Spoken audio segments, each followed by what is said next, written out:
Oh, hello. Picks banned. Questions answered. B1. Ruddy was not willing to let the Cassante go through, and I respect it. Pantheon. We lost him. We don't have a host anymore, Jamara. It's fine. Archer's done. We've been seeing Pantheon around the world pop up in jungle when it comes to. I mean, it kind of varies whether it's early in the series or later on, but it's been very potent. Very, very, very potent. And the Aurora finally prioritized as well. Ruddysack, strong early game teamfight setup is there with the Aurora. They need to find more big ultimates. And on the opposite side, Harbo gets his Talia, which he had a phenomenal game 4 on yesterday. And Highbridge has Vi for the confirmed lockdown. And I don't know how much I would love this on. I think it's good for winter, considering the rest of the pool is kind of trimmed out for the tanks. So I'm there for it, but now Rusty Sniper's pool is going to get pinched. He might not get the choice of priority on the hyper carry that he could be looking for. But to be fair, if you're talking about Winter's champion pool versus the Rusty Sniper's champion pool, you really want to give Winter as much help here as possible, because with Rusty it's a bit easier. This Kai'Sa was just shown to us for a second there by Leader. He's actually an option for Rusty. There is still Zeri, there is still Zaya. So, you know, options out there. There are much more of them compared to Winter's pool. So I like one being here as a B3. I was thinking like Kai'Sa, take the Kai'Sa on the red before the bans, completely attack the champion pool on the AD carry. I understand this now, but that would be lovely. That would be lovely for the Kai'Sa. But let's see what happens now. Second phase of bans, what do you take away? Because if you take a hit on those AD carries, this is going to be interesting. Ooh. Hoppy, wow.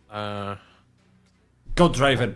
Hums. Not fully sure. I mean, Draven's there banned. is an issue, yeah. Yeah, Lightside did ban that, so there's not going to be Draven. I was just happy. I know. My bigger concern now is that Lightside and Ruddysack are likely matching picks here, so it's very difficult to actually ban out, champions in this kind of position. Hence, the Poppy is very obscure, but out there. I like the Xayah though, right? That's something you definitely don't want to have to deal with playing as the Vi. Yeah. I'm kind of trying to rack my brain on what else you could look to remove away. There's not really too many strong self-peeling ADs still up at this point in time because of the way that Fearless works. So maybe you be crazy. Maybe a Braum. Yeah. Actually, the Braum is actually one that needs to go now that I think about it. That's about the only. I think that's the only pick worth a ban here for Lightside. You take away the Jinx. Why don't you just go crazy? I know this is old school, but you pull the Thresh for hustling with Aphelios.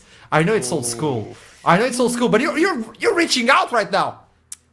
Yeah, sure. Don't do Ziggs, please. Okay, I like this, Kai'Sa. Yeah, Kai'Sa. Oh, Rusty, good luck. I would expect here for Rusty Sniper that this ends up being a hyper carry. I wasn't going to call out the Kog'Maw, but I love this. This is an answer that first rose to priority when Kai'Sa actually became a power pick when she was released several years ago. And Hustlin is eyeing up the Blitzcrank counter for lane. I mean, it would be pretty fun. And at the end of the day, it completely warps the way that the game gets played. If Blitzcrank is in it, you've got Pantheon. He's there for the early dives as well. I'm here for it. Frankly, I'm here for it. It's going to make the game so cat and mouse. And it gets locked in. So Ruddysack now have a lot of team fighting tools. They have a lot of pick tools. They have a lot of global pressure because of the Pantheon. And on the opposite side, for Lightside, it is just true front to back. As easy as you like, engage with an Enchanter to boot as well. I think all of the criteria for Lightside that we spoke about yesterday is here and present. And for Ruddysack, they've got to meet the execution thresholds and standards that we've been very critical of them about for the last couple of weeks. Leo Likarg is going to have such an important job here, because if you look at Rusty, he's going to be such an important damage source for Lightside. But at the same time, we're talking about Kai'Sa, we're talking about Blitzcrank. So many things at Ruddysack can get onto Rusty Sniper and delete him rather quickly in that backline of Lightside. So Leo Likarg is the one who will need to peel for his AD carry. He's the one who will need to make sure that Rusty stays alive. And yet again, we're coming back to the comfortable team composition for Lightside. We dance around Rusty, and we hope that he survives, and we do everything that is in our power to make sure he does. Match point for Ruddy right now. Lightside, can you survive this? It's time to send it. It's time to look into the rift, and I'll see you both soon, whether for another game or for an interview. With that in mind, Anazi, take it away, and Casas, after you.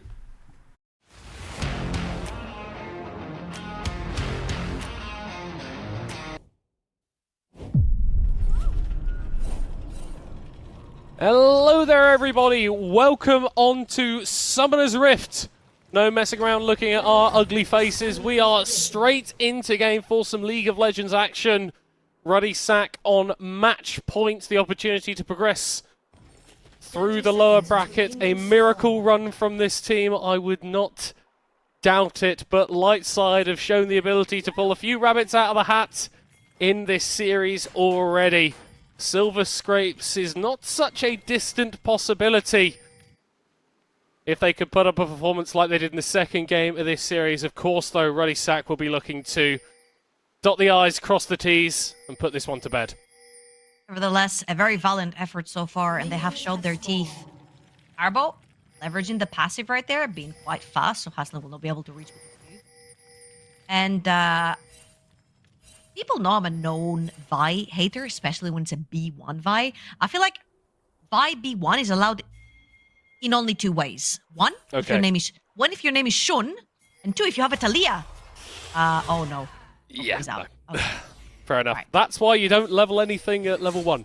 By the way, Vi normally starts the W, but Highbridge popping the Q there means that he gets on out of that situation. Is going to be a little bit delayed on his clear, and interesting to see that Lightside have actually initiated a lane swap here. I feel like it's very clever. You're playing against the Gnar.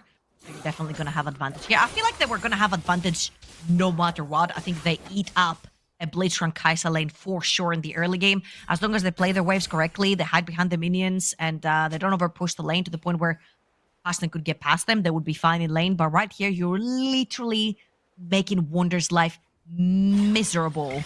He has been one of the primary carries for Ruddy Sack, and even though a sub has been playing as the main character, Harbol, I'll have to waste his flash here. Yep. Yeah, no, just burn it immediately. Don't even entertain the possibility of Jankos jumping on top of you and destroying you. Although Highbridge is going to need to be careful, as Wonder and Jankos just continuing this journey towards the bottom side of the map, and Winter may be under threat here. You were merely adapted to the lane swaps. Wonder was born in them, and Winter, can you survive a 4v1? Oh, he gets that flash, hooked back away from Hustlin, and yeah, no, easy first blood picked up for Wonder. Has to flash away to stay alive, but gold going into the pockets of Ruddy Sack scarcely 3 minutes in. I mean, if he can't get any farm currently, at least gets that one kill onto the Gnar. However, look over on the top side of the map. Rusty Sniper onto the Kog'Maw is going to be chipping away on that tower. No threat around him whatsoever. Nice cancel from Winter right there, and I do not think Wonder can stay. Oh, Jankos turned around! Oh, the 3v2! Lundqvist Lightside thought they were smart. The cancel on the bases nearly worked out for them. Wonder is going to go down, though, as Winter starting to turn this around. Looking a little bit like a macro clip as Jankos goes back in. Double kill for the Ornn. Hums attacking the minions, but he gets the kill. Yakety Sax in the bottom lane. Humza coming out with 2 kills. Haslin is looking right here to see if he can grip Rush the Sniper from the top. The teleport was coming in from Wonder. Let's watch this bot lane dive one more time. Rather, the cancel and the reset from Hums. And that is a great reset from... cancel on the reset. But Jankos loops back around. Try and get some more kills. However, people have forgotten that Ornn initially was Sniper, Carry, Assassin, Tank, Healer, Rogue, Warrior, Bruiser, Mage, everything. Gets 2 kills for himself. And that's a pretty good start. You've only got 6 CS on one side and 9 on the other for the top laners. So at least they've both been able to find a couple of kills to stabilize their gold. Yeah, interesting start to this fourth and potentially final game. Middle court, every game. It's crazy. The NLC is nothing if not entertaining. We're not going to be returning to normal lanes, as Hums is going to be laning against Winter for the time being, as Wonder is going to be going up against Rusty Sniper and Leo Lucago. This does mean, though, that Hussin has been freed up to move around the map, and Blitzcrank, one of the best champions at getting into lanes and just causing problems. Talking about causing problems right here. The Sniper and Leo Lucago, they're really causing problems on Wonder. My eyes are on the mid lane because Haslin is looking for Harbol. They did burn his flash earlier. Yeah, and he is dead as a dodo. Nothing to do. Nice little shove. But there has been a seismic shift in the mid lane. Harbo goes down. Advantage Ruddy. Now, you'll see the best teams at lane swaps, they can always keep track of where junglers are. But due to the lane swaps, a lot of the times they'll start different sides because they want to end up on their stronger side or even defend their weaker side. And sometimes you lose a lot of track. Right now, they lost track of Jankos, they lost track of Hastlin from the side of LLS, and they end up getting punished. Harbo did have to burn his flash earlier on the first gank that we saw. And the repeat right there from Ruddy was perfect. Another kill going over to them. This time is going to go on to Jankos. So far, so good. I mean, they've replied to the lane swaps pretty well. The gold, if anything, is 500 gold onto Kai'Sa, where Hams has been able to actually grab 2 kills. And I'm going to echo Solari. She said it's so easy this time around to get on top of Rusty Sniper. The entire squad of Ruddy can just dive in the backline. AD carry included. Yeah, and whilst Leo Lucago is going to be able to provide a little bit of heal in those situations, it's not like he's on a big tank that could just stand in the way. Highbridge looking for an engagement. Ruddy are going to turn on him immediately. Jankos turned into a tiny little munchkin as leader is going to flash forward, trying to pick up the enemy Vi, and he's going to be successful. Not quite going down. Rusty Sniper with a lethal tempo stat there. He's trying to do Cogmore things, but he doesn't have the items quite yet. In comes the Ornhorn. Leader goes down. Hook connecting onto Leo Lucago. Rusty Sniper is just trying to do something. Walks right into Jankos to take out Hustlin. The Pantheon going to be knocked aside, and it's a double kill for the Cogmore. Lightside refuse to come out of these early games without a little bit of blood on their swords. Honestly, unsung hero of the entire series, Winter, roams all the way from the bottom of the map to solidify those extra kills towards the end. Picks one up for himself. Has a little bit of a prize for roaming, but Havertz with the engage, he knows he has that Lulu behind him, so he can play a little bit more aggressive onto these fight. Forces the Q from the Blitzcrank leader. Great engage right here. Getting very deep though means that he ends up having to run away. And look on your mini-map. You see Winter already on his way to that mid lane. Pulls the Ornhorn. We have more stuff happening on live though. Not sure exactly what it was, but again, that roam from Winter really did solidify this fight for LLS. Great awareness from Harbo just to throw down the ultimate as well. Not the way we traditionally see it used by a Talia as a knock-up in a combat situation, but stops the attempted escape from Jankos and secured a double for Rusty Sniper. And if you've watched League of Legends for even a quarter as long as I have, you know what a Cogmore can do when he gets a little bit of gold in his pocket. Make it even worse if he has a Lulu right next to him as well. The shields, buffs, HP, everything that a Lulu can provide is huge, but it's also pretty huge for the Vi as well. I feel like Vi is one of those champions where it's kind of like a Nocturne in a little bit worse of a fashion because you can jump into the backline, but then you're kind of a sitting duck, the lights are not off, everyone can see you and instantly engage on you. So having that security with the Lulu in the backline is going to be huge. However, I want to see, because it's been a criticism over on Ruddy, if they can actually chain their engages together. They have been quite a lot all over the place. A lot of players have been getting caught. However, literally all they have to do is press their engage buttons at the same time and get to this backline to either assassinate Leo Lucago or Rusty Sniper. And this will be a very successful fight for them. I think the intriguing proposition as well here for Ruddy is that it's not Wonder with the gold. It's not Wonder who's set up to carry. It's going to be on Hums. It's going to be on Leader, who in this series haven't really been able to provide as much as Ruddy would have liked. Highbridge has been in this bot lane for a little while. Jankos is starting to peel away, but he does have that level 6, and the Vi spotted out by the Void Seeker. Humza with the 300 IQ W there to spot out the enemy jungler and force him away. But you also see a lot of the priority in being more safe. Haslin wasn't walking too far forward. He's been a little bit hold on. Flash from the Blitzcrank. Jankos jumps on Rusty Sniper's head. You're going to get some damage out of that passive, but that's all you'll do in this fight. Massive pickup. Hums continuing to accelerate. They knew there were no summoners on this Cogmo from the previous iteration, from the previous fight. And this time around, they punish another kill onto Hums. 3-0-3. He's going to get to push down that wave as well. That means that the Cogmo cannot actually walk, because you don't know if the threat has already been gone. So he's going to head towards the mid lane. You're going to see Harbo heading towards the bot side of the map to push out the wave. Right now, hustling on the map with his Swifties. They're gonna actually have to keep track of this Blitzcrank because it's getting a little bit dangerous. That Q, that flash Q, was incredible by hustling. Yeah.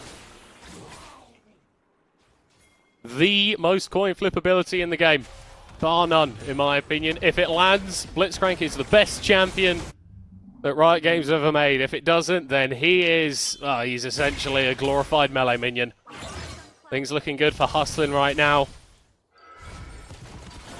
Big recovery in this series. Looked very, very shaky in game 2. A decent performance on the Milio last time around. Hustling. You only need it to land once, and then Rusty Sniper is out of there.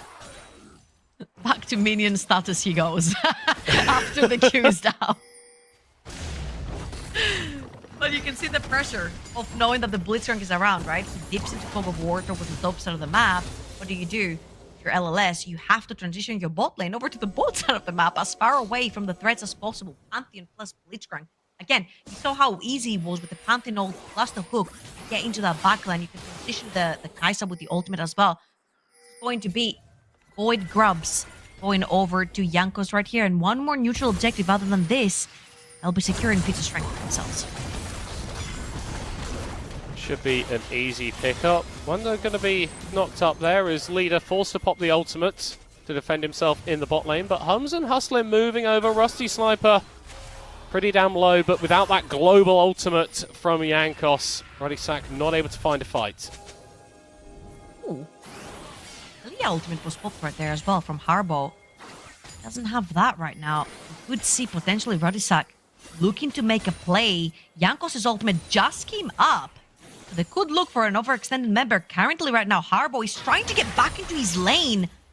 It's not allowed because they do know that Jankos is in this brush. Very dangerous to just walk through. I'm just going to push in that wave. Harbo finds his way back into this mid lane just in time. Grab the pushed minions. We have the first resets as well coming through. First items have been completed from the side of Ruddy Sack. 1 minute, 10 seconds until the next objective. It goes to Ruddy Sack's way. Going to be a piece of strength for them. Ooh. Close. I was holding my breath there. Wasn't sure if Rusty Sniper was going to make it out alive. He's got that Gwynsu's Rage Blade now. The Cogmore absolutely not as strong as he's going to get, but that combined with the Ardent Sensor on Leo Lacargo means that a significant amount of damage is going to be output by the main man for Lundqvist Lightside. Despite being put down a fair bit early on, Wonder, whilst he's not dominating this lane, he's always having the shove. He's taken a few of these turret plates now. But for Winter, he just needs to do his job in team fights. All he needs to do is be on. And if everyone else is doing their job, that should be enough. You know what? I really love how you mentioned he has to be Ornn. He has to be the front line right here because Hums is going straight into that on-hit build onto the Kai'Sa. This is what we wanted to kind of see from the Varus that he played in the second game. That insurance that if you do go late game, if this big beefy Ornn is standing in front of you, you can actually start melting him down. This is your insurance for the late game and as well. Very, very close to that second item too. For Hums. Oh, Wonder getting engaged on, but Jankos is around. Yeah, Winter. That is not how those abilities should work together. Ouch. Tries to clear out the wave to prevent the tower from being taken. One demolished rock is going to come through. Ruddy Sack get the first tower. Lightside trade it for the Drake. Hey, they didn't have to get the third objective anyway to get the feat of strength. They just get the first tower. Wonder has been chipping on that the entire time. Leader. Oh, Harbo at risk, has to flash away. He's a target. That rocket grab may have been a death sentence for Harbo if it had connected. That light side getting a bit tempered in their movements here. A little bit unsure. Leo Lucago just gets hooked under the tower. Ooh, range on that was kind of spooky. That blind? I think it was. Okay, I'm just gonna tell you guys that Hustling's name used to be Hustling Beast. And he's actually a beast on this Blitzcrank so far. Has landed so many Qs. No way. No way. Oh, okay. Yeah. Run. I don't know who I'm saying run to. Flash hook once again Wild growth coming out, but it is not enough to save the life of Harbo. Wonder is going to get taken down by Rusty Sniper. Gold for the Cogmore is nice, but Ruddy Sack are just doing a little bit more. And honestly, he has to add Beast back to his name. This performance on the Blitzcrank right here has been nothing but sort of superb. Excellent hooks. The flash hooks have also landed. Of course, not necessarily on targets that have flash, but they're still very impressive to hit. What's this Wonder? Oh, what are you doing, Wonder? He's just having his content time. It's fine. Yeah. You know what? Carried game one, carried one. game three. He's He allowed deserves to. one. He's allowed Yes, to. Exactly. He's missed his Like rate a- anyway. Screw that. Might as well go 5. Obviously, we're joking here. Just screw it. Wonder's been an absolute freaking beast the entirety of this series. But now back to live. Ruddy Sack, they do have the priorities through the lanes, therefore very easily deep into River, grab a few objectives. It's going to be the Rift Herald, something that they can very easily use. Break that mid lane tower, that will make it that much harder for champions like Taliyah and Cogmo to walk up, take waves, especially if you have threats like Pantheon and Kai'Sa that can dive on you through a different screen. Yeah, Pantheon appearing behind you is not a fun thing for any AD carry main to experience. And it sort of bypasses a lot of the safety that you kind of get, like the Ornn that can stand in front, the Taliyah that can prevent all those dashes. If someone just lands on top of you, then what are you going to do? Herald Charge going down in the mid lane, not quite going to take it out, but one wave, one solid push will be enough to bring that down as Rusty Sniper, a victim of the Grand Skyfall,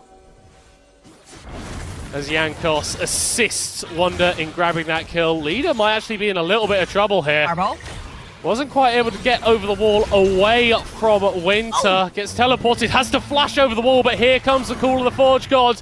No, not quite what we were looking for there, as Harbo goes forward onto Leader, misses with absolutely everything. A couple more also surely will finish off the Aurora. But in that time, Ruddy Sack have been able to claim complete control over the bot side of Lightside's jungle. It's sort of like, but at what cost? And I feel like Rusty Sniper and Lil Cargo have absolutely no business pressuring a lane where they don't have a tower behind them. Again, the whole reason behind Cogmo being an artillery machine is because he stands still late game and he just pukes out at you. And he's unstoppable. But you need to make sure he gets to that late game safe. He needs towers, he's extremely immobile, and when you don't have Flash and Ghost available, he's just a sitting duck. We've literally just mentioned, the desk even mentioned from draft, how easy it is from Ruddy Sack members to literally dive that backline and get to that Cogmo. And I feel like LLS have not quite gotten the memo, but I feel I might be a little bit too hasty here, but I feel like it's a little bit too late. 3,000 gold, 6,000 gold, sorry, up. Ruddy and Wonder is looking at that Cogmo who's still got no Ghost. I mean, this is the issue. It's like every time the Rusty Sniper wants to stand up and assert himself, he just puts himself more and more at risk, and this is just a perfect example. Where's the counterplay? Where on earth is the counterplay? The light side bot lane dead in a moment, and gift wrap on, because why the hell not? Game Excellent. 2 feels like a world away. Ruddy Sack are running the show. Perfect play from Ruddy Sack. They know that the one-win condition is at Cogmo. Again, LLS, they're not necessarily putting every egg into Rusty Sniper's basket. They do have other carries, but he's the primary carry in that late game with the Cogmo. They've shut that down, not necessarily by killing him a bunch of times, but taking all the vision away. The tier 1s that have fallen make it so not safe for Cogmo to walk up and take a damn creep. The second he does that, well, it was just displayed what happens to him. Yeah. Unfortunate here. Haven't been able to cancel TP for quite a while. Winter probably wanting to go back to Season 6 where he could have done that. Not good at all. Ruddy Sack, 2 dragons, 4 grubs. That gold lead now increasing to 8,000. And with leads all across the board, it's hard to conceptualize a point of power that Lightside can play around. It's hard to think of something that they can do. There's just absolutely nothing. Leo Lucago's had to burn absolutely everything on himself, and that leaves his team left out to dry. Hybridge able to get on out of there. Rusty Sniper positively tickling Jankos with the damage that he's dealing. And Ruddy Stack still running forward. The flash hook blocked by Winter as Humza is going to go into the backline. Finds the fists of Highbridge, but Highbridge finds his death. Rusty Sniper flashing over the wall to try and deal a little bit more damage, but right into the enemy. Ruddy Stack relentless in their pursuit. A third kill for Jankos, a fifth kill from the team, only losing Hustlin. And Ruddy Sack may well have just booked their spot in the next round. And absolutely perfect timing for Atakan as well. LLS are just bleeding. Seconds before that, I was just about to say that just because your sidelings are bleeding, now your jungle is gonna bleed as well. You're gonna need Highbridge there to cover for you to take that tower. Ends up getting punished as well. It's just so easy. There's so much agency on all of these champions that Ruddy Sack have picked for themselves in this particular season. You wouldn't think that this is a game 4 in a hardcore fearless draft, because this draft looks like incredible for Ruddy Sack. I would honestly say just keep playing these kind of champions, the ones that have agency, can dive the backline, have so much engage, have so much reach, because it just suits them so much. They like to rumble and they like to play fights and skirmishes, and this just seems to be a perfect composition for them. Every single member of Ruddy Sack has turned up to play. The last game of this series, Rusty Sniper, he's got 2 items, that Wit's End. Maybe there's a cope if there's a botched engage. Maybe a random pick in your own jungle, but Highbridge has to Vault Breaker backwards because he does not want to be tangling with Jankos, with Hustlin, with Humza. Maybe they're going to go for it now. Engage onto the Kai'Sa, but it's so disconnected from everything else. The Atakan withdrawal comes through. Even if you win this fight, it's not going to mean all that much. And I don't think you're going to win this fight. Rusty Sniper able to get one more withdrawal off, actually, and they're not quite able to get themselves onto the Conk Ball before Hums shuts him out of it all. Winter peppered with damage. And they keep calling Hums fat. That's just because he's fed, baby. 9-0-6 on the Kai'Sa. This is the AD carry we were promised. Absolutely great performance by the AD carry. Wonder sipped off his throne a little bit as we said. Haslin takes a rock to the face, but Jankos arrives just in time to flash over the knock-up and finish the deal. And what we didn't get to see while Hums was getting engaged in that particular one was that Wonder played destruction in the backline. Look on your left of your screens. Everyone tries to go for Hums to shut him down, and Wonder throws his body in the mix to break the fight apart. Now that was a heroic move by Wonder to solidify that teamfight win for Ruddy Sack.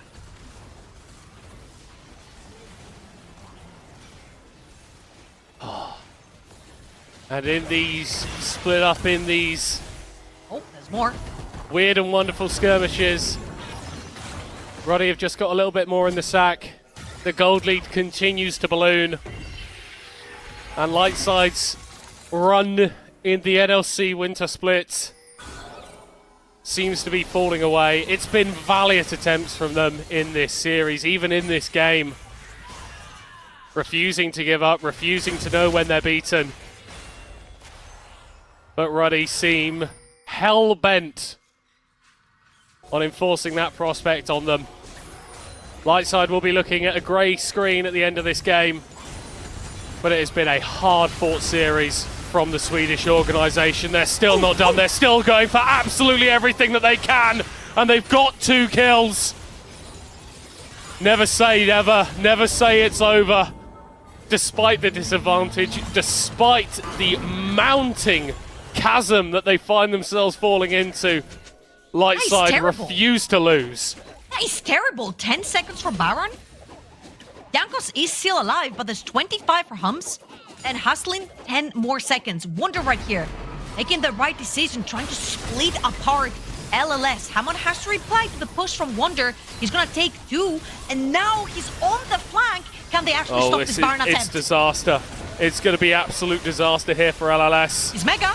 He's Harbo's going to be joining the flurry. He immediately has to flash back out of there. Leader is going to get caught out by Winter on the side. That's the first kill of the fight going to Lightside. Hustling, chasing down Harbo as Jankos is making a beeline for the enemy mid laner. Able to take him out. The Baron is still being focused by Lightside. They want to get the big purple worm, but it's stolen by Jankos! No hope for you! Snatched away out of your hands! Ruddy, seize the moment! And at the end of the day, you can say whatever you want, but the caliber and the experience of these players will always come through. 3 lanes pushing into the base and Jankos beating that. It's not a turret, it's an inhibitor to the ground. And Ruddy Sack will end it here and now. Not clean, not easy, and not over as the respawns are going to go out from Lightside. Just play it by the book, play it nice and simple. Don't overstep, don't over-aggress, or Lightside will look to turn. Long-range ornaments, but not quite killing Hustlin. And Ruddy Sack go right back in. They are not done by a long stretch, but I think Lundqvist Lightside might be. Humza just dealing the damage. Rusty Sniper trying to step forward, trying to be something as Wonder drops low, drops down, but Hums wins in the end. In the battle of the ADCs, it's the man from North America who comes out on top. Ruddy Sack, get the W. We'll call that's